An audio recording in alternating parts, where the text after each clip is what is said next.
Hello students, आज हम बात करेंगे बैंकिंग एग्ज़ाम्स के इंग्लिश सेक्शन को कैसे क्रैक करना है अच्छे मार्क्स लाके।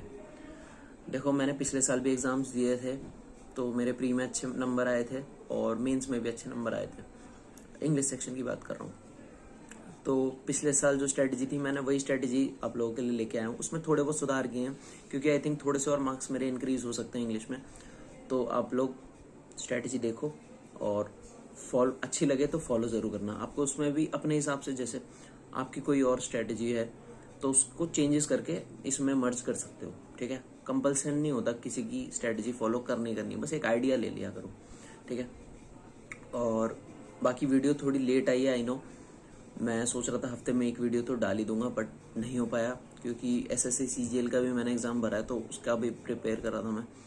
तो ओके, और बाकी मैं तीनों पोर्शन के बारे में बात करूंगा। मेनली तीन ही पोर्शन है, रीडिंग पार्ट, ग्रामर पार्ट और वोकेबलरी पार्ट। तो चलो डिस्कस करते हैं, आ जाते हैं कॉपी पे। पहले बात करते हैं ग्रामर सेक्शन की। देखो, ग्रामर सबसे इम्पॉर्टेंट सेक्शन है। क्यों?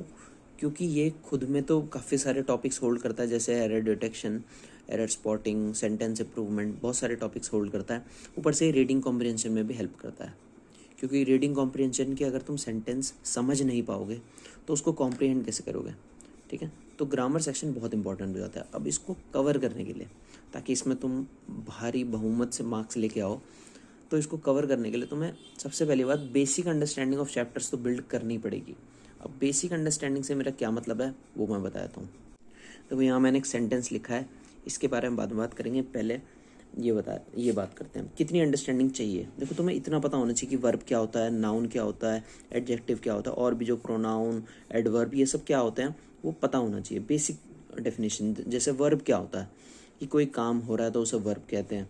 ठीक है, नाउन क्या होता है, जो किसी का नाम, जगह का नाम, कोई इमोशन, ठीक है, ये सब नाउन कहलाते हैं। एडजेक्टिव क्या होता है, किसी चीज़ की विशेषता, कोई विशेषता है, जैसे कोई काम, जैसे ये पेंसिल है, ये पेंसिल ब्लू है और ग्रे है, तो ये इसकी विशेषता हो गई, एडजेक्टिव हो गए। ठीक है, अब चैप्टर्स मतलब ग्रामर स्टार्ट करने से पहले तुम्हें इतनी अंडरस्टैंडिंग होनी चाहिए। अब कैसे पता लगेगा कि इतनी अंडरस्टैंडिंग हमें है कि नहीं, वो तुम लोग ही बेहतर बता पाओगे कि तुम्हें अभी इतनी अंडरस्टैंडिंग है कि नहीं। फिर भी जस्ट टू चेक दैट, मैंने एक सेंटेंस लिखा ताकि तुम लोगों को अंदाज़ा लग जाए कि तुम किस खेत की मूली हो। ठीक है, तो मैं तुम्हें स्टेटमेंट पढ़ के दिखाता हूँ, तुम बताना कि एरर तुम्हें कहाँ लग रहा है। ठीक है, these leaders must hold strong convictions. Convictions क्या होता है, जजमेंट या फिर कोई बिलीफ, व्यू। ठीक है, ये जज सुनाता है कन्विक्शन, ज़रूर नहीं है, मतलब कोई भी एक स्टेटमेंट हो गया, जजमेंट हो गया। These leader must hold strong conviction about the important of academic values. अब यहाँ एरर कहाँ लग रहा है तुम लोगों को? 3, 2, 1, टाइम इज अप। ये रहा एरर। जिसको मिल गया तालियां बजा लेना खुद के लिए, जिनको नहीं मिला वो बाद में बजाएंगे तालियां जब उनकी प्रिपरेशन हो जाएगी। अब मैं बताता हूँ फ़र्क क्या है, कहाँ रह गया। इम्पॉर्टेंट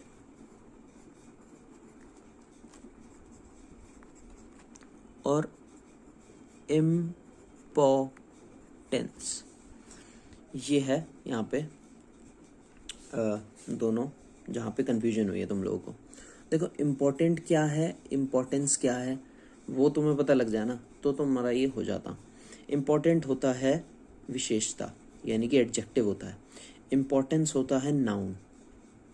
ठीक है, तो हमें यहाँ पे क्या बताना था, इम्पोर्टेंस, क्योंकि द और ऑफ के बीच में इम्पोर्टेंस आता है। अब ये कैसे पता होगा कि भाई क्या आता है, वो रूल्स जब तुम्हें याद हो जाएंगे। ठीक है, तो द और ऑफ के बीच में इम्पोर्टेंस आता है, नाउन आता है, और नाउन क्या होता है, वो इम्पोर्टेंस होता है। वो तुम्हें इसकी अंडरस्टैंडिंग बिल्ड करने से समझ आ जाएगा। तो अपने आप को ऐसे चेक कर लेना और फिर चले जाना अंडरस्टैंडिंग बिल्ड करने के। देखो, कुछ कुछ को ये बेसिक अंडरस्टैंडिंग पहले से होती है, मुझे नहीं थी तो मैंने पहले ये बिल्ड करी। पहले मैंने समझा कि ये सब है क्या। पहले मुझे वर्ब और नाउन में डिफरेंस ही नहीं पता था ठीक से, और इन दोनों में तो बिल्कुल नहीं समझ आता था डिफरेंस। ये तो अभी मेरे को अब आ गया है, इसलिए मैं थोड़ा सा तुम लोगों के सामने चौड़ा हो रहा हूँ, बट ऐसा नहीं था मेरे साथ भी। तो कोई डरने की बात नहीं है, सब हो जाता है टाइम के साथ, प्रैक्टिस और कंसिस्टेंसी। तो जिन लोगों को ये वाला टॉपिक समझ नहीं, अभी ये वाला एग्जांपल समझ नहीं आया, इसमें फंबल हुए, और फंबल मतलब हुए, ठीक है, और इसमें भी गड़बड़ी लग रही है, जिनको इन चीज़ों में डर लग रहा है उनको बेसिक अंडरस्टैंडिंग बिल्ड करने की ज़रूरत है। एक बारी कर लो, फिर जब ये हो जाता है ना, जैसे ही आप लोगों की बेसिक अंडरस्टैंडिंग डेवलप हो गई कि भाई मेरे को थोड़ा बहुत आ गया, तब बारी आती है रूल्स याद करने की। देखो रूल्स 120 लग रहे होंगे भाई, 120 रूल्स। देखो 70 तक या मैक्सिमम 80 रूल्स आते हैं जो बैंकिंग पूछता है, और ये बिल्कुल चेंज नहीं होते। इतने रूल्स के अलावा कहीं से नहीं पूछता बैंक में जो भी एग्ज़ाम होते हैं। तो ये हमारे लिए एडवांटेज है। 120 बहुत कम है भाई, इतने कर लो। और सच बता रहा हूँ, एरर स्पॉटिंग और एरर डिटेक्शन, इम्प्रूवमेंट वाले सारे इसी के अंदर आते हैं, ठीक है। तो एक बारी आप लोगों को ये कर लेना है। अब ये किसकी वीडियो है? ये है निमिषा बंसल मैम की वीडियो। ये करीब 8 घंटे से ऊपर की है, शायद 8 घंटे के करीब की है। उसको 4 दिन में देख लो 2-2 घंटे करके, फिर 4 घंटे 4 दिन में देख लो फिर से 2-2 घंटे, मतलब रिवीजन भी कर लेना इसका और प्रैक्टिस भी थोड़ी थोड़ी कर लेना। ये ग्रामर जो पार्ट होता है ना, वहाँ एक भी नंबर अगर कट रहा है ना तुम्हारा, तो अच्छी बात नहीं है। ये बहुत इजी सेक्शन होता है। जहाँ दिक्कत होती है ना, वो होती है वोकेबलरी और रीडिंग कॉम्प्रिहेंशन में, ठीक है। तो इसमें नंबर नहीं कटने चाहिए, तो इसको अच्छे से कर लेना। 120 rules of grammar bye Nimisha Bansal ma'am, YouTube पे डाल देना, आपको एक वीडियो आ जाएगी 8 घंटे की। उसको एकदम गजब है, ब्रह्मास्त्र है वो, ये मान लो, ठीक है। तो ये बात हो गई पूरी ग्रामर सेक्शन की। अब आते हैं रीडिंग सेक्शन की। देखो रीडिंग सेक्शन में ना थोड़ा सा तुम्हें पेशेंस रखना होता है। देखो जिन लोगों की रीडिंग में जो आलसी हैं, ठीक है, उनको मैं बता दूं कि सॉरी, ये तो नहीं हो पाएगा, आलस छोड़ना पड़ेगा। रीडिंग ऐसी चीज़ है ना, तुम्हारी पर्सनैलिटी भी डेवलप करती है, तुम्हारी जो क्या बताएं, समझने की शक्ति, ठीक है, और अच्छे वर्ड्स नहीं मिल रहे हैं मुझे, समझने की शक्ति भी बिल्ड करती है, और हर तरीके से तुम्हें डेवलप करती है। रीडिंग स्किल्स होती है। अब रीडिंग हैबिट कहाँ से डेवलप करें? देखो जिनको रीडिंग की आदत है वो एडिटोरियल्स उठा सकता है, वो द हिंदू का भी हो सकता है, वो थोड़ा टफ होता है बट ये भी एक टाइम बाद होने लगते हैं। और भी जिस मैगजीन या फिर न्यूज़पेपर से आपको एडिटोरियल आर्टिकल्स जो भी पढ़ने को मिल जाए तो अच्छी बात है, बट इसकी आदत रखो भाई, एक दिन में 1 पेज, ठीक है, एक एडिटोरियल, कहने का मतलब है वो पढ़ लिया करो। और एडिटोरियल हो सके तो, इसलिए मैं बोल रहा हूँ, रीडिंग तो कुछ भी कर सकते हैं, बट एडिटोरियल रीड करने के लिए मैं इसलिए कह रहा हूँ क्योंकि वो ना करंट टॉपिक्स पे होते हैं जनरली, और करंट टॉपिक्स के बारे में अगर तुम रीड करोगे ना तो तुम्हें वो रिटेन रहेगा, और वो कहीं ना कहीं जीए में भी हेल्प करेगा। और जब एसबीआई पीओ का जब वो वाला पार्ट होगा, ग्रुप डिस्कशन और ग्रुप एक्सरसाइज होगा, तो उसके टॉपिक्स भी एडिटोरियल के टॉपिक्स ही होते हैं, ठीक है। तो रीडिंग बहुत ज़रूरी है, हर जगह हेल्प करती है। अब आते हैं वोकेबलरी के लिए ना, मैंने पिछले साल भी थोड़ी बहुत स्ट्रेटजीज देखी थी, तब बहुत लोगों ने मेरे को ये बुक रिकमेंड की थी। उल्टा दिख रहा है, मैं बताता हूँ क्या है। Word power made easy. मैं अभी सामने से भी दिखा दूंगा, अभी स्क्रीन पे आ जाएगा तुम्हारे। तो इस बुक को बहुत लोगों ने रिकमेंड किया था वोकेबलरी के लिए, और मुझे ये बुक ठीक लगी, ठीक है, कि इसमें काफ़ी सारे वर्ड्स हैं। जो इस बुक को कंप्लीट कर लेगा ना, उसके पास बहुत सारे वर्ड्स हो जाएंगे। देखो एक बाहर से जो भी हो जा रही है उसको इग्नोर मारना, फोकस करो, फोकस। इसमें काफ़ी सारे वर्ड्स हैं और बहुत अच्छी बुक्स हैं, बहुत अच्छी बुक है ये। पर जिन लोगों को इतनी मोटी बुक, ठीक है, पढ़ने में दिक्कत आती है, वो लोगों को मैं रिकमेंड नहीं करूँगा ये बुक, क्योंकि मैंने खुद ये वाली बुक पूरी नहीं पढ़ी। इसमें है 686 पेजेस हैं। मैंने कितने पेजेस पढ़े हैं इसके, मैंने बुक मार्क लगा रखा है, ये मैंने इसके सिर्फ 37 पेज पढ़े हैं, उस टाइम पे पढ़े थे। अभी तो धूल जम गई थी इसमें, अभी मैंने साफ़ किया है। तो मैंने तो नहीं करी है बुक, और मेरे को वोकैब में इतनी दिक्कत नहीं आई, ठीक है। तो मैं ये नहीं बोलूँगा कि इस बुक के बिना भी बहुत बढ़िया चलेगा, बट इस बुक को आप कर लोगे ना तो बहुत सारे वर्ड्स हो जाएंगे आपके पास। तो मैंने एक सजेशन दिया है, देख लेना, जो अफोर्ड कर पाए तो ठीक है। ज़्यादा महंगी बुक है नहीं, जहाँ तक मुझे याद भी नहीं कितनी की थी। बाकी पीडीएफ भी अवेलेबल है हर जगह, यूट्यूब पे भी पूरी बुक कवर्ड है। आजकल सब कुछ फ्री है गाइज, तो एक है मॉक टेस्ट, वो एक फ्री नहीं है, वो मतलब फ्री मॉक्स भी हैं बट बहुत सारे नहीं हैं, फिर लिमिटेड हो जाते हैं सब रिसोर्सेज। तो अगर आपको ये करनी हो तो कर सकते हो। बाकी मैं अपना बताता हूँ कि मैंने कैसे किया था।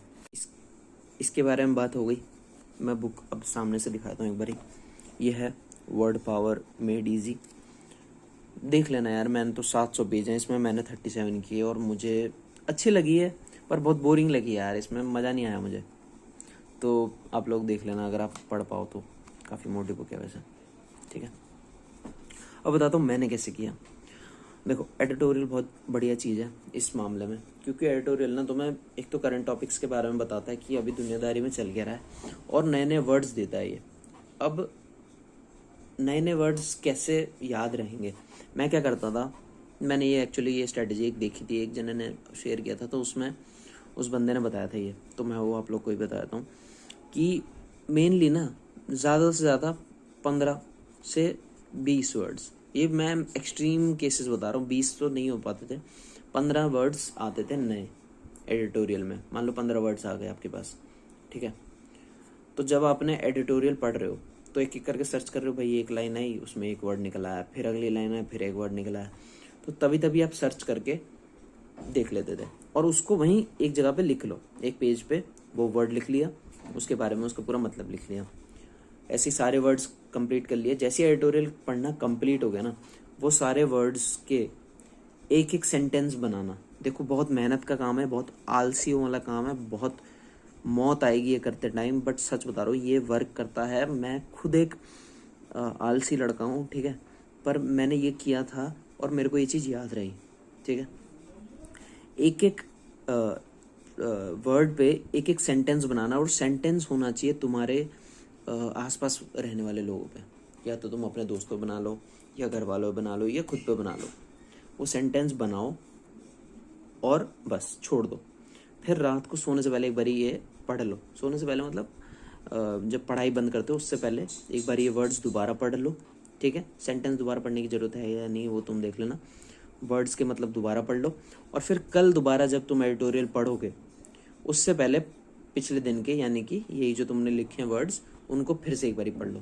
भाई साहब मैं बता रहा हूँ तुम्हें याद रहेंगे। और एक बात बता रहा हूँ तुम्हें, एडिटोरियल में ना कुछ दिन बाद फिर से वर्ड्स रिपीट होने लगते हैं, ठीक है। एक आधे वर्ड्स नहीं, 10-15 वर्ड्स, 10 करीब वर्ड्स तो रिपीट हो ही जाते हैं, ठीक है। तो इससे भी काम बन जाएगा। मैंने तो इसी से काम चलाया था भाई, मेरे को तो बहुत सारे वर्ड्स याद हैं। तो आप लोग देख लेना, आपको ये भी करनी है तो कर सकते हो, बहुत अच्छी बुक है ये, सुना है मैंने ऐसा, ठीक है, मुझे नहीं लगा ऐसा। अब बात करते हैं मॉक टेस्ट की। मॉक टेस्ट का ना बहुत मेजर रोल होता है किसी भी सेक्शन के लिए, सिर्फ इंग्लिश की बात नहीं कर रहा मैं, किसी भी सेक्शन के लिए मॉक टेस्ट का बहुत मेजर रोल होता है।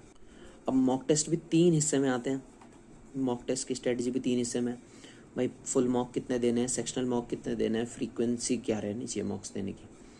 अब देखो बहुत लोगों के पास मॉक टेस्ट नहीं होगा यार, मैं रिलेट नहीं कर पाऊंगा कितना मुश्किल है तुम लोगों के लिए ख़रीदने के लिए, क्योंकि मेरे हाथ में था कि मैं इतना स्टेबल हूँ कि मैं ख़रीद लूँगा, ठीक है। बट सबकी सिचुएशन सेम नहीं होती है, ठीक है।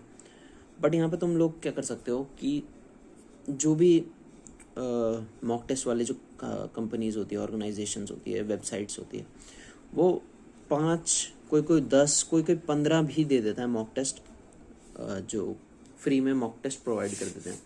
देखो यार, टेक्स्ट बुक के ना मॉक टेस्ट बहुत सस्ते हैं, तो अगर आप वो अफोर्ड कर पाओ, सेविंग्स करके, थोड़े अपने खर्चे कम करके, जो टिक्की गोलगप्पे खा लेते हो, मानता हूँ बहुत टेस्टी होते हैं, बट कंट्रोल करके अगर तुम ये खरीद पाओ तो बहुत अच्छी बात है। नहीं खरीद पाओ तो फिर यही लास्ट ऑप्शन है, क्योंकि मॉक टेस्ट बहुत इंपॉर्टेंट है, वो तो देने ही पड़ेंगे आपको, और इतने लिमिटेड मॉक टेस्ट है तो आपको स्मार्टली यूज़ करना पड़ेगा। अब फुल मॉक टेस्ट की बात करते हैं। मेरे हिसाब से ये मॉक टेस्ट ऐसे होते हैं जिनका यूज़ आप तभी करो जब आपकी प्रिपरेशन 80% हो गई हो, 80 नहीं 60% हो गई हो सारे सेक्शंस की, नॉट ओनली फॉर इंग्लिश। आपका मैथ्स भी रेडी है, क्वांट सेक्शन भी रेडी है, और मतलब मैथ्स और क्वांट एक ही है, क्वांट सेक्शन और रीजनिंग सेक्शन दोनों रेडी हैं, तब आपको फुल मॉक टेस्ट के लिए जाना चाहिए। और सेक्शनल मॉक कैसे हैं कि आपको लग रहा है कि भाई मुझे इस सेक्शन में अब कॉन्फिडेंस आ रहा है, तो जस्ट टू चेक कि कितना कॉन्फिडेंस वैलिड है, तो आपको सेक्शनल मॉक लगाने चाहिए। रोज़ रोज़ नहीं लगाना है मॉक टेस्ट अगर आप पे लिमिटेड है। अनलिमिटेड भी है तब भी मत ही लगाना, ठीक है। ऑल्टरनेट डेज पे बढ़िया है सेक्शनल मॉक टेस्ट। फ्रीक्वेंसी मैं बता रहा था एक्चुअली में अभी। सेक्शनल मॉक टेस्ट में एक और चीज़ ध्यान रखा करो अपना ना, जो एग्ज़ाम में तुम जिस पैटर्न में मॉक टेस्ट अटेम्प्ट करोगे, क्वेश्चंस अटेम्प्ट करोगे, उस स्ट्रेटजी को बिल्ड कर लिया करो सेक्शनल मॉक में और उसको फिर इम्प्लीमेंट किया करो फुल मॉक टेस्ट में। स्ट्रेटजी क्या कहना चाह रहा हूँ, मतलब मान लो सबसे पहले कोई करता है रीडिंग कॉम्प्रिहेंशन, फिर करता है पैरा जंबल, फिर करता है एरर स्पॉटिंग। इसमें ज़्यादा टाइम लगता है, इसमें थोड़ा कम टाइम लगता है, इसमें सबसे कम टाइम लगता है। तो जिसमें सबसे कम टाइम लगता है ना उसको पहले किया करो, उसके बाद फिर जिसमें ज़्यादा टाइम लगता है फिर उसको एक एक करके किया करो। क्योंकि हमारे दिमाग की एक वो होती है, आदत होती है, जब हमारे पास ज़्यादा क्वेश्चन बाकी होता है ना तो हमारा दिमाग पैनिक करता है। चाहे उस क्वेश्चन में कम टाइम लगेगा बट हमारे दिमाग में लगता है यार 10 मिनट रह गए और 15 क्वेश्चन रह गए तो दिमाग ख़राब होगा। बट अगर ऐसे दिमाग को लगेगा ना कि भाई 10 मिनट रह गए और सिर्फ 8 क्वेश्चन करने हैं तो दिमाग रिलैक्स रहेगा। इवन इफ 8 क्वेश्चन करने में और 15 क्वेश्चन करने में सेम टाइम लग रहा होगा ना तो दिमाग इस पे पैनिक करेगा तब भी। अब मुझे ऐसा पता नहीं क्यों होता है बट होता है। तो यही है ओवरऑल स्ट्रेटजी। अंडरस्टैंडिंग बिल्ड कर लेना भाई, जिन जिन की नहीं है, बहुत इंपॉर्टेंट है ये चीज़। अंडरस्टैंडिंग होनी चाहिए तभी आप लोग ग्रामर में गलतियां नहीं करोगे। और इसमें गलतियां करना मतलब फ्री के नंबर दे दे रहे हो कि भाई हमको नहीं चाहिए, आप रख लो, ठीक है। तो ग्रामर ज़रूर कर लेना। रीडिंग कॉम्प्रिहेंशन ऐसी चीज़ है जिसके लिए बहुत मेहनत करनी पड़ती है, तो रीडिंग बहुत करनी पड़ेगी तुम लोगों को, ठीक है। और वोकेबलरी तो रोज करनी होती, ये सब देखो इंग्लिश को ना रोज करना होता है, ज़्यादा टाइम नहीं देना होता। मैं 1 घंटा देता था मैक्सिमम, ठीक है। इंग्लिश के लिए 1 घंटा मैक्सिमम देता था। कम टाइम देना होता है इसके लिए, सबसे कम टाइम देना पड़ता है बट रोज़ देना पड़ता है। ऐसा नहीं कि भाई आज मैंने छुट्टी ली है तो आज मैं इंग्लिश भी नहीं करूँगा। इंग्लिश तो रोज़ करनी है गाइस, ठीक है। तो ये रही पूरी स्ट्रेटजी और ऑल द बेस्ट। और छुट्टियाँ कम लिया करो भाई, आज मन नहीं हो रहा है पढ़ने का, कल पढ़ लेंगे, वो मत किया करो अपने साथ, ठीक है। किसी भी दिन छुट्टी लो ना तो पूरे दिन की हॉलीडे मत किया करो, थोड़ा टाइम निकाल लिया करो पढ़ाई के लिए, ठीक है। बस इतना ही कहूँगा। बाकी all the best and bye.